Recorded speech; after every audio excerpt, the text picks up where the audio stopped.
Hello दोस्तों, welcome back to my channel. आज मैं आपको शोल्डर की मोबिलाइजेशन एक्सरसाइज सिखाने जा रही हूँ। शोल्डर मोबिलाइजेशन हम किस पेशेंट में करते हैं जिसमें फ्रोजन शोल्डर हो जाता है, जिसका कंधा जाम हो जाता है, एडहेसिव कैप्सुलाइटिस होता है। तो फ्रोजन शोल्डर के बारे में तो मैंने आपको जानकारी दे दी। अब उसको हम कैसे ठीक करेंगे वो आपको इस वीडियो में पता चलेगी। तो सबसे पहले हम स्टार्ट करते हैं। जो सबसे पहले क्या होता है कि पेशेंट की पोजीशन जो होती है वो सुपाइन लाइन, सीधा पेशेंट लेटा होगा। पेशेंट जो होगा एज ऑफ द टेबल होगा या एज ऑफ द काउच होगा। उसको क्या करना है, अपने दोनों हाथों के बीच में कर लेना है ताकि मेरे दोनों हाथ फ्री हो जाएं, जिससे पेशेंट का हाथ फॉल भी ना करे और रिलैक्स पोजीशन में आ जाए। देन हम क्या करेंगे, सबसे पहले हम जब भी मोबिलाइजेशन देते हैं तो ज्वाइंट को डिस्ट्रैक्ट करते हैं। ज्वाइंट डिस्ट्रैक्ट किया हमने, देन ग्लिनोह्यूमरल जॉइंट पे हमने क्या करना है, एल्बो को एक्सटेंड करते हुए स्मॉल ऑसिलेटरी मूवमेंट्स देनी है। इसे हम पोस्टीरियर ग्लाइड कहते हैं, posterior glide off shoulder joint. अरे उसमें हम इंफीरियर ग्लाइड देंगे। पेशेंट को क्या करेंगे, 45 डिग्री के एंगल पे लेंगे, 45 डिग्री लेके एबडक्ट करेंगे शोल्डर को। देन इंफीरियरली नीचे की तरफ डाउनवर्ड मूवमेंट करेंगे, स्मॉल ऑसिलेटरी मूवमेंट्स देनी है। जैसे ही हम प्रोग्रेस करेंगे, जब 45 डिग्री से हमारा एडिशन ब्रेक होने लग जाएगा, हम 90 डिग्री के पास मूव करेंगे। देन ज्वाइंट को डिस्ट्रैक्ट करेंगे। जब यहाँ पे एडिशन ब्रेक हो जाएंगे हमारे 90 डिग्री पे आके, हम फिर इंफीरियर ग्लाइड देंगे, small oscillatory movement to break the adhesions. जो नेक्स्ट हमारी है वो 7 स्टेजेस की स्पेंसर टेक्निक होती है, जो कि एडिशंस को ब्रेक करने के लिए, शोल्डर की रेंज को बढ़ाने के लिए यूज होती है। तो वो 7 स्टेज की कौन कौन सी एक्सरसाइजेस है वो अब मैं आपको बताने जा रही हूँ। तो उसमें हमें सबसे पहले पेशेंट की जो पोजीशन होगी वो साइड लाइन करवानी है। जो थेरेपिस्ट होगा वो टूवर्ड द पेशेंट होगा। जो पेशेंट की पोजीशन जो है उसकी स्पाइन स्टेबल रहे, इसलिए उसका थोड़ा हिप को हम कुछ डिग्री फ्लेक्स करवाएंगे, देन नी को भी फ्लेक्स करवा देंगे, जिससे क्या होगा, स्पाइन जो होगा हमारा स्ट्रेट हो जाएगा और सीधी या उल्टी हमारी कोई भी पोजीशन जो हो चेंज नहीं होगी, जिससे एक आइडियल पोजीशन पेशेंट की मेंटेन हो जाएगी। तो सबसे पहले हम क्या, जो स्टेज 1 होती है स्पेंसर टेक्निक की, वो क्या होती है, एक्सटेंशन। अभी हमें शोल्डर की एक्सटेंशन रेंज को बढ़ाना है, तो इसमें हम एमईटी का यूज करते हैं। सबसे पहले पेशेंट जो होगा साइड लाइन पोजिशन, एल्बो की फ्लेक्शन करवानी है हमने। जो सेफ्लेड हैंड होगा हमारा वो ग्लिनोह्यूमरल जॉइंट को पकड़ेगा, और जो क्वाड्रेंट हैंड होगा हमारा एल्बो जॉइंट पे होगा। देन हमें एक्सटेंशन मतलब बाहर की तरफ ये मूवमेंट करवानी है। ये मूवमेंट करवाने के लिए सबसे पहले हम एंड रेंज पे जाएंगे। एंड रेंज मान के चलिए पेशेंट का ये एंड रेंज आ गया, इससे आगे उसकी मूवमेंट नहीं हो रही है, यहाँ पे हम उसे स्मॉल ऑसिलेटरी मूवमेंट्स देंगे। कम से कम हाफ ऑफ मिनट देना है हमने, 30 सेकेंड तक। फिर पेशेंट को कहेंगे कि आप पीछे की तरफ जोर लगाइए अपनी कोहनी से। पेशेंट पीछे की तरफ जोर लगाएगा, हमें होल्ड करना है। देन आगे की तरफ लेके आएंगे और पैसिव रेंज करेंगे, जिससे पेशेंट की आपकी रेंज बढ़ जाएगी एक्सटेंशन की। एक्सटेंशन की रेंज अगर नहीं बढ़ती है तो इसी टेक्निक को आप 4 से 5 बार करेंगे जब तक प्रोग्रेशन ना आ जाए। ये है हमारी एक्सटेंशन की स्टेज 1। जो हमारी स्टेज 2 टेक्निक है स्पेंसर की, उसमें हमें फ्लेक्शन की रेंज को बढ़ानी है। फ्लेक्शन की रेंज के लिए सेम पोजीशन क्या होगा, अब जो हमारा सेफ्लेट हैंड था वो यहाँ पे आ जाएगा, होल्ड करेगा, ज्वाइंट को डिस्ट्रैक्ट करेगा। जो हमारा क्वाड्रेंट हैंड है वो यहाँ पे आ जाएगा, ज्वाइंट को डिस्ट्रैक्ट करते हुए हमने, अब मान के चलिए ये हमारा एंड रेंज वेरियर आ गया। एंड रेंज वेरियर पे हमने स्मॉल ऑसिलेटरी मूवमेंट्स देनी है। पेशेंट को बोलना है, स्मॉल ऑसिलेटरी मूवमेंट देके नीचे की तरफ पुश कीजिए, नीचे की तरफ जोर लगाइए। पेशेंट नीचे की तरफ जोर लगाएगा अपना, देन पेशेंट की रिलैक्स छोड़ दीजिए। फिर पेशेंट को बोलना है आगे की तरफ, या तो हम पैसिवली लेके जाएंगे या रेजिस्टेंस देके एमईटी यूज करेंगे हम, जिससे एक नया रेंज हमें मिल जाएगा। ये बहुत ही अच्छी टेक्निक होती है रेंज बढ़ाने।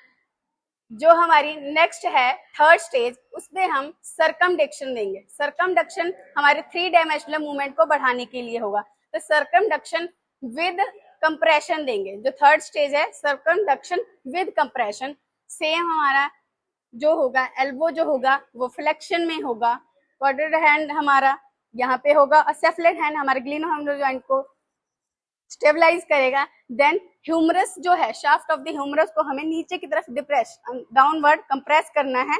देन हमें स्मॉल ऑसिलेटरी सर्कमडक्शन मूवमेंट देनी है क्लॉकवाइज। धीरे धीरे स्मॉल आर्क को हमें इंक्रीज करते जाना है, जिससे हमारी रेंज बढ़ते जाएगी। ऐसे ही हमें एंटी क्लॉकवाइज देना है, जिससे हमारे एडहेशंस ब्रेक होने स्टार्ट हो जाए। जो नेक्स्ट हमारी फोर्थ स्टेज है, उसमें हम सर्कमडक्शन विद ट्रैक्शन देंगे। सेम हमारा हैंड पोजीशन जो है ग्लिनोह्यूमरल जॉइंट को स्टेबलाइज करेगा। जो हमारा क्वाड्रेंट हैंड होगा वो जॉइंट की डिस्ट्रैक्शन करेगा। देन स्मॉल आर्क की हमें क्लॉकवाइज सर्कमडक्शन मूवमेंट देनी है। देन इसको बढ़ाते जाना है ट्रैक्शन को मेंटेन करते हुए, ऐसे ही एंटी क्लॉकवाइज, जिससे 3 डायमेंशनल मूवमेंट शोल्डर के हमें मिलनी स्टार्ट हो जाएगी।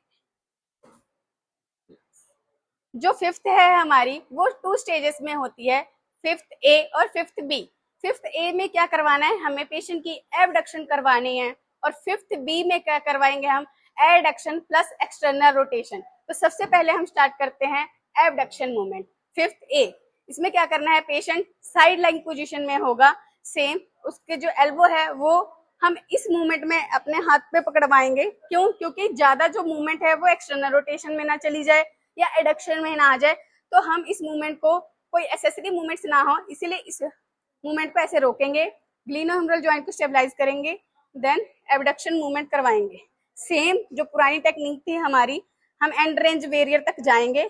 पेशेंट को कहेंगे आप ना पीछे की तरफ जोर लगाइए, लगाइए, देन लगाते लगाते लगाते फिर ऊपर के रिलैक्स छोड़ दीजिए।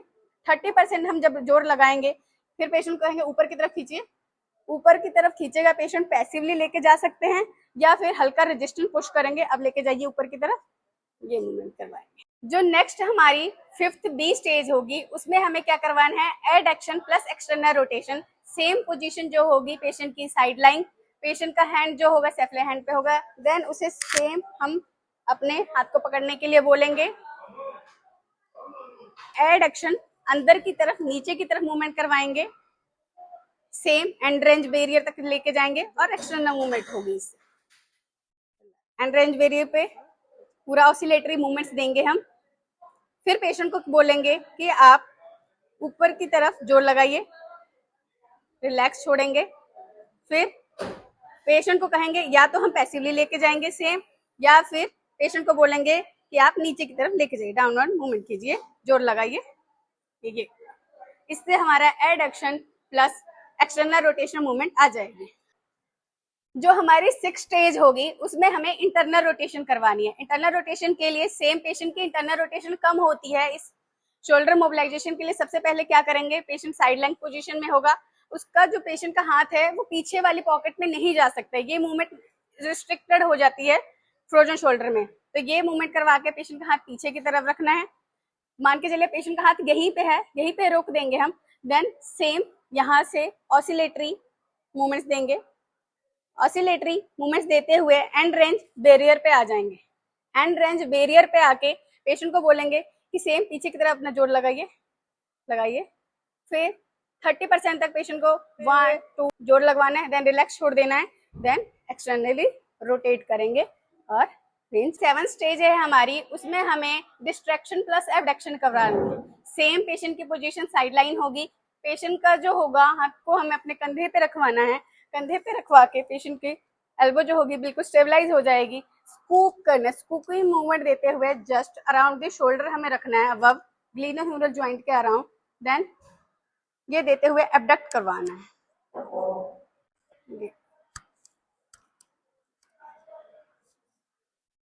ये करते हुए हमें पेशेंट को बोलना है कि अपना हाथ का प्रेशर नीचे की तरफ लगाइए, नीचे की तरफ कंधे का जोर लगाइए और देन रिलैक्स छोड़ दीजिए। फिर नेक्स्ट बैरियर पे हम मूव कर जाएंगे, इससे करेंगे, देन नीचे जोर लगाइए, देन नेक्स्ट बैरियर पे शिफ्ट करें। स्लाइड देने के लिए पेशेंट की पोजीशन जो होगी प्रोन पोजीशन होगी। सेम पेशेंट जो होगा एज ऑफ द काउच पे होगा।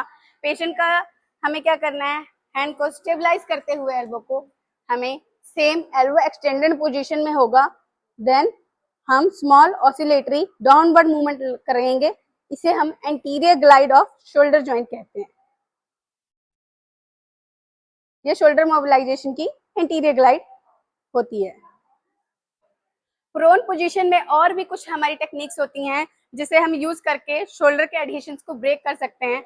सेम पेशेंट का प्रोन पोजीशन होगा, पेशेंट के हमें हिंज मूवमेंट्स करवानी है, abduction plus adduction, small arc, same जो हमारा हाथ ग्रास्प करेंगे हम, दोनों थंब जो होगा अबव द डेल्टॉइड होगा, देन हम हिंज मूवमेंट करेंगे सेम।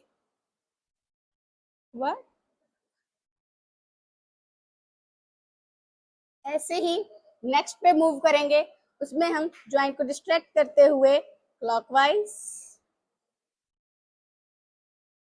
Then anti clockwise.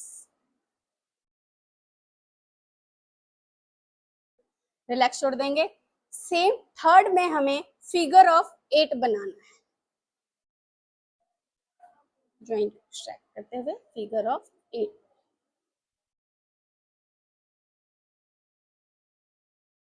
जो हमारी कभी कभी किसी पेशेंट में एक्सटर्नल और इंटरनल रोटेशन लास्ट मूवमेंट पे रह जाती है, तो वो हम स्टैंडिंग पोजीशन में पेशेंट की मोबिलाइजेशन करवा के हम ठीक कर सकते हैं। जैसे मान के चलिए पेशेंट की इंटरनल मूवमेंट जो है, इंटरनल रोटेशन और एक्सटर्नल रोटेशन जो रह गई है, उसे हमें बढ़ाने के लिए क्या करना है, पेशेंट जो थेरेपिस्ट होगा वो वॉक स्टैंडिंग पोजीशन में होगा, उसके कंधे को अपने हाथ पे रखना है, देन नीचे की तरफ इंफीरियर ग्लाइड मेंटेन करते हुए पेशेंट को बोलना है एक्टिव मूवमेंट्स कीजिए, हाथ को ऊपर की तरफ और नीचे की तरफ लेके आए। ध्यान रहे जो हमारा इंफीरियर ग्लाइड होगा वो मेंटेन रहेगा और पेशेंट को मूवमेंट करने को बोलना है, जिससे आप देखेंगे पेशेंट का एक्सटर्नल और इंटरनल रोटेशन जो है वो इम्प्रूव हो जाएगा। इसे आप कम से कम हाफ ऑफ मिनट कीजिए, देखेंगे आप एक्सटर्नल और इंटरनल रोटेशन की जो मूवमेंट है वो पेशेंट में आपको मिल जाएगी। ये सारी टेक्निक यूज करके आप देखेंगे कि पेशेंट का जो है फ्रोजन शोल्डर ठीक होने लग जाएगा, पेशेंट की रेंज जो है वो बढ़ जाएगी और पेन जो है वो रिड्यूस हो जाएगा। तो आप भी अपने पेशेंट पे शोल्डर मोबिलाइजेशन टेक्निक यूज कीजिए और देखिए कि रेंज पेशेंट का है कितना बढ़ जाता है, और कमेंट कीजिए कि कैसी लगी आपकी वीडियो।